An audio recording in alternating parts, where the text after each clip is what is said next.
Hi, I'm Gary Engler, your socialist grandfather. The last few episodes of Economic Democracy or No Democracy, an anti oligarchy manifesto, have been about unions.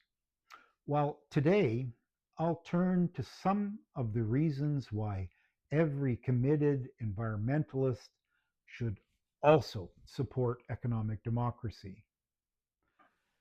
Capitalism is built on individualism, the pathetic notion that it's me against the world, the exact opposite of ancient understanding about Mother Earth, which declares we are all part of one whole.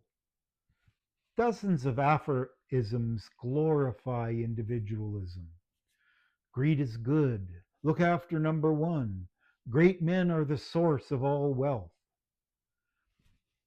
These amount to nothing more than I don't give a shit about other people, society in general, or the environment, unless it directly benefits me. This is exactly the attitude that produced toxic rivers, oceans full of plastic waste, and global warming. And yet, some environmentalists expect the very people who spout this nonsense to care about things outside their own self interest. Quite frankly, this is an excellent example of how well neoliberal capitalism has brainwashed many of us. If you want to save the planet from environmental catastrophe, capitalism is a dead end disaster.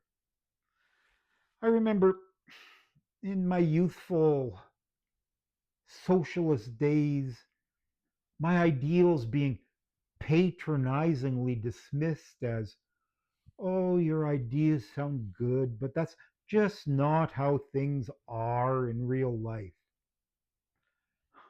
In my feminist, internationalist, environmentalist, economic democracy supporting senior years, these same words seem appropriate as an analysis of mainstream environmentalism.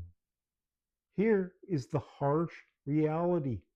The capitalist drive to constantly maximize profits results in externalizing environmental costs as it allows minorities to profit at the expense of the vast majority. Private ownership of what are social means of livelihood allows capitalists to make decisions that pass the real cost of industry to communities, workers, future generations, and other species. To make matters worse, capitalism requires constant growth because it always strives to increase profit. Making more profit is what motivates people to make investments. But what happens when the environment needs a smaller human footprint? When, at least in wealthier countries, we need to learn to live with less stuff. History shows capitalism is terrible at dealing with declining markets.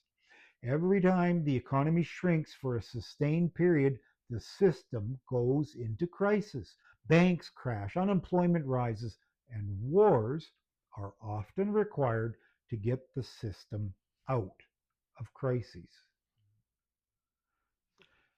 Supporters of capitalism claim it is based on freedom and choice, but too often this amounts to the freedom to choose between severely damaging our environment or having a job.